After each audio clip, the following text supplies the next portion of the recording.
Let's dive right into this explainer and unpack the May 14th Eagle Valley news.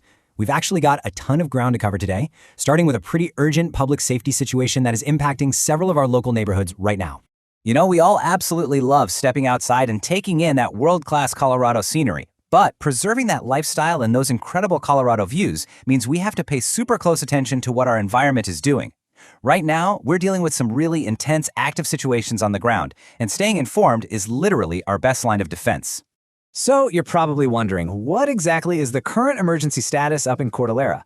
Well, we are tracking an active wildland fire near Squaw Creek Road that demands everybody's immediate attention. It's one of those rapidly developing events that just goes to show exactly why we all need to be ready at the drop of a hat.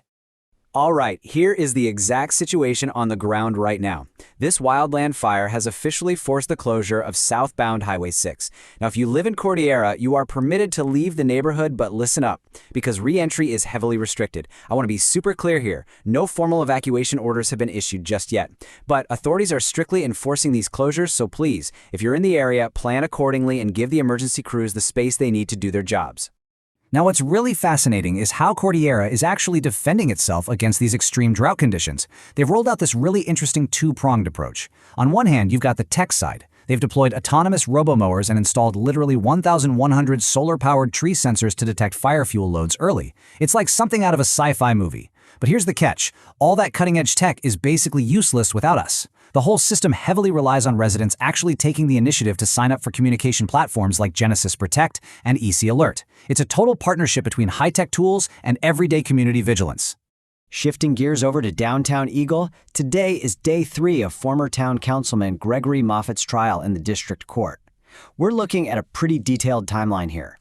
After the initial focus on felony theft and embezzlement charges earlier in the week, today's testimony is zeroing right in on revenue-sharing defaults. It's a super complex, impartial look at exactly how his private business dealings overlapped with public office during that whole Booth Heights era. And actually, speaking of civic duty, it's not just happening in the courtroom this week, it's happening at the ballot box too. We're keeping a really close eye on the Holy Cross Energy Northern District Board seat election. It's a competitive race right now between candidate Qualman and candidate Sarah Smith-Himes. Ballots went out recently, but get this, voter turnout is reportedly super low so far. So if you got a ballot in the mail, this is your direct chance to have a say in our region's energy future. Don't leave it sitting on the kitchen counter. All right, take a look at the number 42. Any guesses on what this means?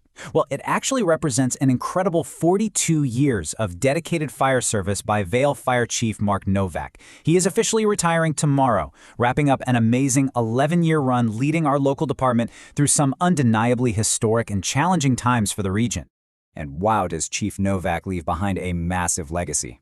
He completely fundamentally reshaped our valley's resilience. He realized pretty early on that we aren't just dealing with a summer fire season anymore. He called it a year-round challenge. By pushing for data-driven wildfire suppression and making sure we're intensely prepared for what he calls black swan events, those unpredictable high-consequence disasters, his forward-thinking approach has absolutely ensured we are way better equipped for the future. And that year-round fire awareness that Chief Novak championed, it's actually changing how we live, literally right down to our front yards. Local suppliers, like Gallego Stone Yard over in Gypsum, are seeing a massive surge in demand for rock and gravel. People are actively ditching traditional grass lawns for stone, which is a huge shift in our local landscaping mindset. And this isn't just because it looks cool. By prioritizing defensible space around the house and saving a ton of water during our severe drought, homeowners are making their properties so much safer. Plus, it's a real game changer in the local realtor real estate market right now.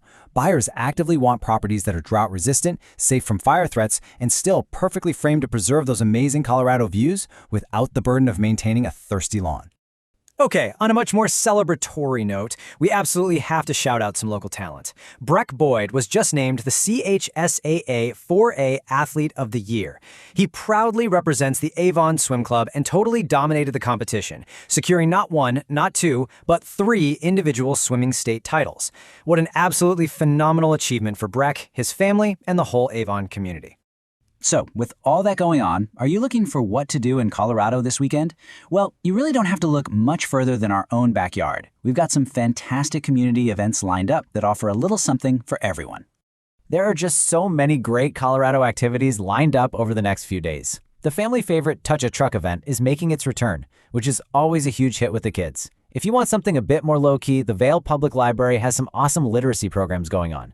Or if you're hitting the local trail races, it's going to be a gorgeous weekend for logging some miles, breathing in that fresh air, and capturing some seriously great hiking content along the way. Which kind of brings us to the big question as we wrap up our look at the source material today. Between the historic droughts, evolving civic leadership, and a rapidly changing environment, how will our mountain community continue to adapt together to balance these extreme challenges with the thriving outdoor lifestyle we all love? Definitely something to think about. Thanks for hanging out with me to explore these critical updates, and I'll catch you next time.